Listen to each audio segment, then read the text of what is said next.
घमंडी जेठानी का मेहंदी लहंगा ब्लाउज। जूलिया अपने 4 बेटों और एक बहू के साथ रहती थी। जूलिया की बहू कियारा बहुत ही अमीर परिवार की थी, इसीलिए वो बहुत ज्यादा घमंडी थी। बहू, दोपहर का 1 बज रहा है, अभी तक तूने सफाई भी शुरू नहीं की है। सासू मॉम, मुझे ना अपने घर से ही 1-1 बजे उठने की आदत है। उसके बाद मेरे वर्कआउट, स्किन केयर, ये सब रूटीन्स हैं। आप तो जानती ही हो, मैं ये सफाई वफाई बिल्कुल भी करना नहीं जानती हूँ, तो आप इस सब की उम्मीद मुझसे ना ही रखें तो अच्छा होगा। अरे बहू, हमेशा सब कुछ एक जैसा नहीं रहता है। तेरे जो शौक और रूटीन थे वो शादी होने के साथ साथ तेरे घर में ही रह गए। ऐसा सिर्फ तुम्हें लगता है बुढ़िया? मेरी खूबसूरती और फिटनेस का ख्याल तो मैं हर जगह रखूंगी, समझी आप? अगर आपको सभी काम टाइम से हुए चाहिए तो घर में एक नौकर रख लीजिए। हाँ हाँ महारानी, और उस नौकर को पैसे तू अपनी जेब से देगी? मैं क्यों दूंगी? काम आपको करवाने तो पैसे भी आप ही दोगी। दोनों सास बहू में इसी तरह से अनबन शुरू हो गई। घर में नौकर चाकर रखना मेरे बस की बात नहीं है, और तुझे झेलना भी मेरे बस की नहीं है। तो आप क्या करेंगी? तू बस देखती जा। जूलिया ने अपने छोटे बेटों के लिए भी लड़कियां ढूंढनी शुरू कर दी। कियारा ने उसे अपने ही जैसी बड़े घरानों की लड़कियों के बारे में बताया, लेकिन जूलिया ने कसम खा रखी थी कि वो अपनी बड़ी बहू जैसी कोई बहू नहीं लेकर आएगी। इसीलिए उसने साधारण घरानों की 3 शरीफ लड़कियां देखकर अपने तीनों बेटों की शादी उनसे करवा दी। क्या सासू मॉम, अपनी ही तरह कंगली लड़कियों को आप इस घर की बहू बनाकर ले आई? अरे इनसे अच्छी तो मेरी सहेली लवली ही थी। कम से कम भर भर के दहेज और रंग रूप तो लाती। सिर्फ दहेज और रंग रूप ही सब कुछ नहीं होता, और ये बात मैंने तुझे बहू बनाकर जान ली है। जूलिया ने कियारा के मुंह पर अपने जवाब से करारा थप्पड़ मारा। कियारा को अपनी सास की बात बिल्कुल भी पसंद नहीं आई और वो अपनी देवरानियों से भी चिढ़ने लगी। शादी हो जाने के कुछ दिनों बाद मोना के पास एक कॉल आया। जी हाँ, मैं मोना ही बोल रही हूँ। क्या? अच्छा ठीक है, जी हाँ मैं पहुंच जाऊंगी। बहू, कौन था फोन पर? माँ, वो मैं ना शादी के पहले एक मेहंदी का इंस्टीट्यूट चलाती थी। मैं वहाँ बच्चों को मेहंदी सिखाती भी थी और मेहंदी लगाती भी थी। आप तो ये बात जानती ही हो। हाँ मैं जानती हूँ। तो वो आज ना मुझे एक ब्राइड के मेहंदी लगाने जाना है। वो ना मेरे पड़ोस में ही रहती हैं। उन्हें मेरे सिवा किसी के हाथ की मेहंदी पसंद नहीं है, तो क्या मैं... इससे पहले जूलिया कुछ बोलती, वहां पर उसका मजाक बनाती हुई कियारा आ गई। तुम लोग कितने भिखमंगे हो, जरा से पैसे कमाने के लिए तुम घर घर जाकर मेहंदी लगाया करती थी। मुझे हंसी आ रही है। कभी मेरे घर आ जाती, तुम्हें एक बार में ही इतना दे देती कि तुम्हें ऐसे मेहंदी लगाने की जरूरत नहीं पड़ती। कियारा खूब मोना का मजाक बनाने लगी कि तभी पीछे से किरण आ गई। जिन्हें सब कुछ थाली में परोसा हुआ मिल जाता है ना, उन्हें काम करके कमाने वाला भिखमंगा ही लगता है।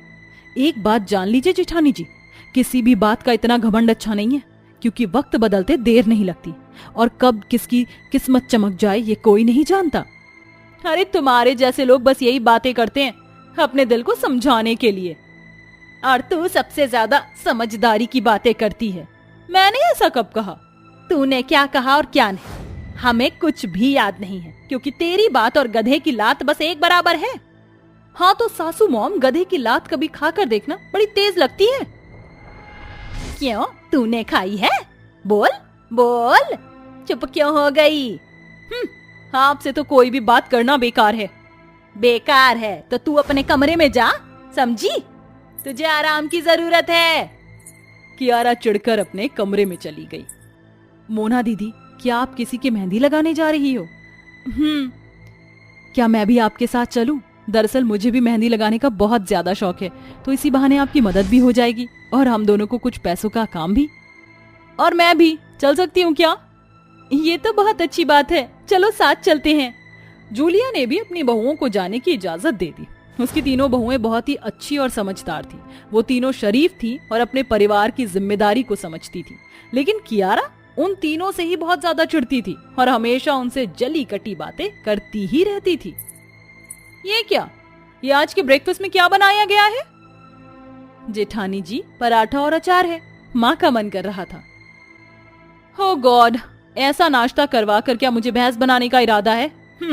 तुम ही खाओ ये ऑयली नाश्ता, मैं तो कुछ लाइट ही खाऊंगी। मेरे लिए एग्स को बॉईल कर दो। अभी करती हूँ, पहले सभी के लिए पराठे बना दूं? नो, मुझे अभी एग्स चाहिए। अरे तुम पहले इसकी सुन लो। अच्छा ठीक है। कियारा चिढ़कर अपने कमरे में चली गई। मम्मी जी, क्या जेठानी जी शुरू से ही इतनी गुस्सैल हैं? हाँ, थोड़ी सी तो गुस्सैल ये पहले से ही थी, लेकिन तुम्हारी शादी के बाद से थोड़ी ज्यादा गुस्सैल हो गई है। खैर तुम उसके ऊपर ना ध्यान मत दिया करो। मोना ने कियारा के लिए अंडे उबाल दिए और उसे दे आई। महीनों से घर में यही सिलसिला जारी था। नोक झोंक का माहौल हमेशा ही बना रहता था। इसी नोक झोंक के बीच एक दिन कियारा के घर से दावत आई। मैं तुम जैसे भिखमंगों को अपने घर कभी भी नहीं लेकर जाऊंगी। मम्मी जी, आपकी इन बहन जी जैसी बहुओं को देखकर तो मेरे रिश्तेदार मेरा बहुत मजाक बनाएंगे। हम जाना भी नहीं चाहते हैं। अपनी मम्मी के बर्थडे की पार्टी में तू ही जा और खुश रह। जब तक ये 3-3 आपके जैसी बुढ़िए इस घर में हैं, तब तक मैं कैसे खुश रह सकती हूँ? कुछ बोला क्या तूने? नहीं तो कुछ नहीं, मैं तो पार्टी के लिए तैयार हो रही हूँ। कियारा इतराती हुई अपने कमरे में चली गई और उसने एक बहुत ही महंगा उसकी मम्मी का दिया हुआ लहंगा निकाल लिया। आज तो मैं मॉम का दिया हुआ गिफ्ट ही पहन कर जाऊंगी। कियारा ने उसे जैसे ही खोलकर देखा तो उसका ब्लाउज पीछे की तरफ से जगह जगह से कटा हुआ था, जैसे उसे चूहे ने कुतर दिया हो। अरे नहीं, ये कैसे हो गया? कियारा उसे हाथ में लेकर रोने लगी। उसकी रोने की सिसकियां सुनकर तीनों देवरानियां और जूलिया वहां आ गए। क्या हुआ जेठानी जी? शट अप, दिखाइए तो सही। मोना ने उसके हाथ से ब्लाउज ले लिया। अच्छा तो ये बात है, इस ड्रेस को मैंने एक बार भी नहीं पहना था। इस तरह रोइए मत, हम कुछ करने की सोचते हैं। तुम क्या करोगी? तुम्हें तो बस कोन चलानी आती है। कियारा ने रोते हुए ये बात बोली। उसकी बात सुनते ही दिया को आइडिया आ गया। अरे एक तरीका है, क्यों ना हम जेठानी जी का मेहंदी लहंगा ब्लाउज बना दे। ये इंस्टाग्राम पर काफी ट्रेंडी है। सभी को उसका आइडिया बहुत ज्यादा पसंद आया और उन्होंने उस ब्लाउज के उस कटे हुए हिस्से को निकाल दिया और कियारा के शरीर पर थोड़ा मेहंदी से डिजाइन बनाया। उसके बाद फटे हुए ब्लाउज के हिस्से को काटकर आगे का हिस्सा जोड़ दिया और उसे पतली डोरी से रोककर कमर पर बड़ा ही सुंदर ब्लाउज का डिजाइन बना दिया। अब देखो जेठानी जी। कियारा ने जैसे ही उसे देखा तो उसकी खुशी का ठिकाना ही नहीं रहा और उसे अपने किए पर भी शर्मिंदगी महसूस हुई। मैं तो पैसे के घमंड में अंधी हो गई थी, मुझे माफ कर दो। कोई नहीं जेठानी जी, हमने कभी आपकी बातों का बुरा नहीं माना। तुम्हारा शुक्रिया। तो चलो मम्मी जी, देवरानी जी, साथ साथ माँ के बर्थडे में चलते हैं। प्लीज मना मत करना, ये मेरी गलतियों को सुधारने का एक मौका है। जूलिया मुस्कुराने लगी। पूरा परिवार तैयार होकर खुशी खुशी पार्टी में गया और सभी ने खूब एंजॉय किया। उस दिन के बाद से कियारा ने कभी भी जली कटी बातें नहीं की और सभी मिलजुल कर खुशी खुशी रहने लगे। काली और गोरी बहू का पति। नित्या और सेजल दोनों ही एक कैफे में बैठी होती हैं, जहां नित्या अपनी सहेली सेजल से कहती है, यार उस लड़के को देखना, कितना सुंदर और स्मार्ट है, लगता है बहुत ज्यादा अमीर भी है। ये जितने भी अमीर लोग होते हैं वो सभी मन के काले होते हैं, वो लड़कियों का इस्तेमाल करते हैं और उन्हें छोड़ देते हैं। ओहो सेजल, जब देखो नेगेटिव ही सोचती हो, ऐसा कुछ नहीं होता। अगर हर कोई एक जैसा नहीं होता तो जरा सामने देखो। तभी उस लड़के के पास एक लड़की आती है और उसे कहती है, तुम्हारी हिम्मत कैसे हुई मुझे धोखा देने की? तुम जैसे लड़कों को तो डूबकर मर जाना चाहिए। आइंदा मुझे फोन कॉल या कुछ भी करने की हिम्मत हुई तो मुझसे बुरा कोई नहीं होगा। अब तुम अपनी नई गर्लफ्रेंड के साथ खुश रहो। अरे जा जा, तेरी जैसी 36 आएंगे 36 जाएंगे, मुझे कोई फर्क नहीं पड़ता। मैं इतना अमीर हूँ, मेरे पीछे लड़कियाँ भागती हैं। ये देखकर अचानक से सेजल बहुत जोरों से हंसने लगती है। अरे तो क्या हुआ, जरूरी नहीं कि हर अमीर लड़का इसके जैसा ही हो। देखना, मैं इतनी सुंदर हूँ, गोरी हूँ, मेरा पति हमेशा मुझसे बहुत प्यार करेगा। अरे नित्या, सुंदरता इंसान के मन में होनी चाहिए। अगर इंसान मन से सुंदर है तो उसके साथ जिंदगी अच्छे से गुजारी जा सकती है। तुम कुछ नहीं समझ पाओगे। जिंदगी को चलाने के लिए पैसों की बहुत जरूरत होती है और मेरी खूबसूरती मुझे कोई भी रईस आदमी से शादी करवा ही देगी। तुम अपना सोचो, एक तो पहले ही इतनी गरीब हो, ऊपर से काला रंग है। ज्यादा गरीब भी मुश्किल से ही शादी करेंगे तुमसे। नित्या ऐसा सेजल से बोल ही रही थी कि तभी वहां पर एक सरगम नाम का लड़का आता है, जिसके हाथ में गुलाब का फूल होता है और वो अपने घुटनों पर बैठकर नित्या से कहता है, नित्या, आज कॉलेज का आखिरी दिन है। इसके बाद पता नहीं मैं तुमसे कब मिलूंगा, इसलिए मैं ये मौका गंवाना नहीं चाहता था। मैं तुमसे बहुत प्यार करता हूँ। तुम मुझसे शादी करना चाहोगी? नित्या सरगम को देखते ही जोर जोर से हंसने लगती है। बस करो नित्या, क्यों बेचारे पर हंस रही हो?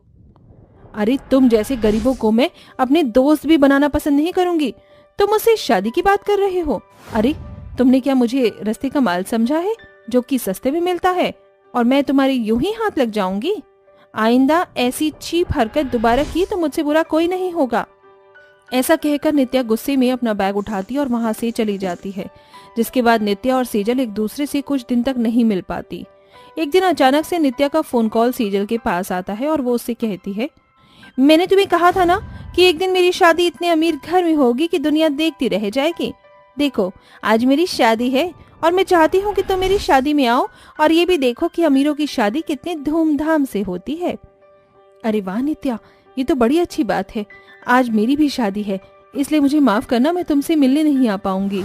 ओ गॉड, अच्छा ऐसी बात है क्या? वैसे भी तुमने किसी गरीब से ही शादी की होगी। मैं तो भगवान से दुआ करती हूँ कि तुम्हारी आगे की जिंदगी थोड़ी बहुत अच्छे से कट जाए, वरना तो तुम्हें अब गरीब के साथ समझौता ही करना पड़ेगा।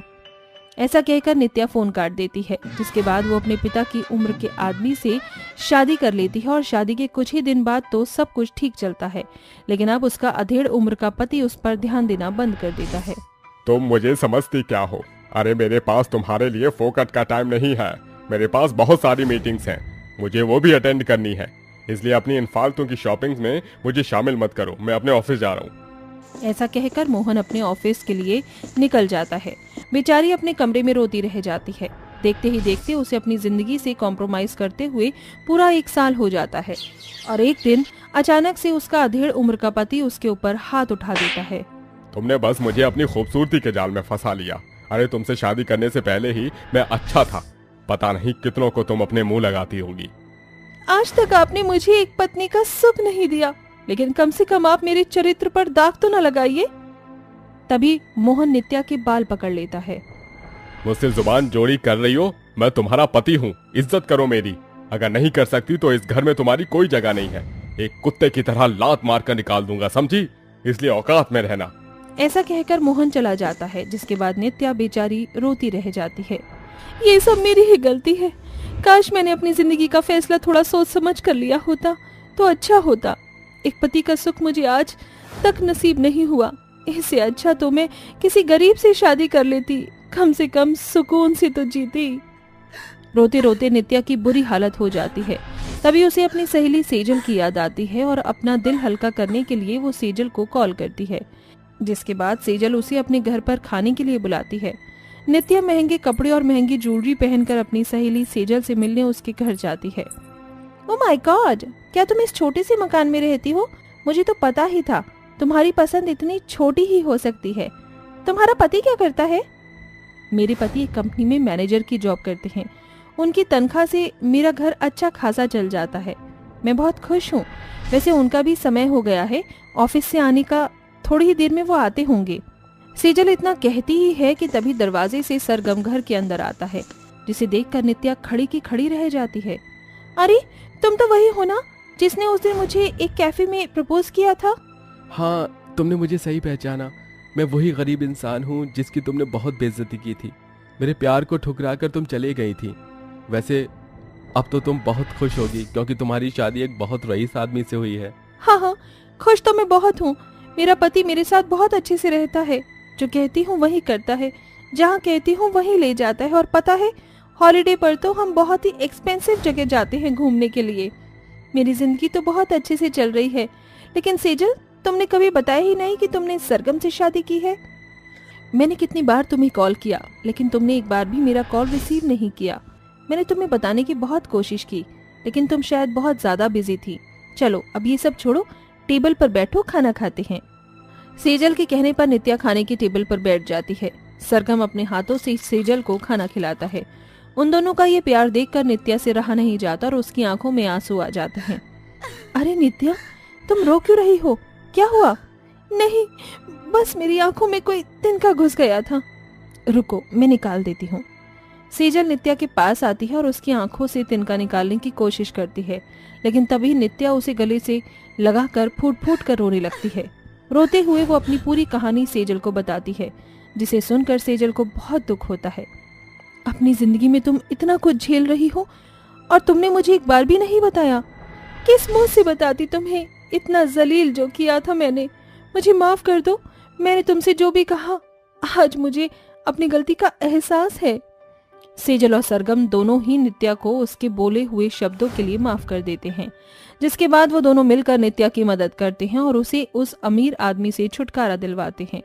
नित्या का डिवोर्स हो जाता है और वो इस बार एक समझदार, सुलझे हुए मिडिल क्लास के लड़के से शादी करती है और अपनी जिंदगी में खुशी खुशी रहती है।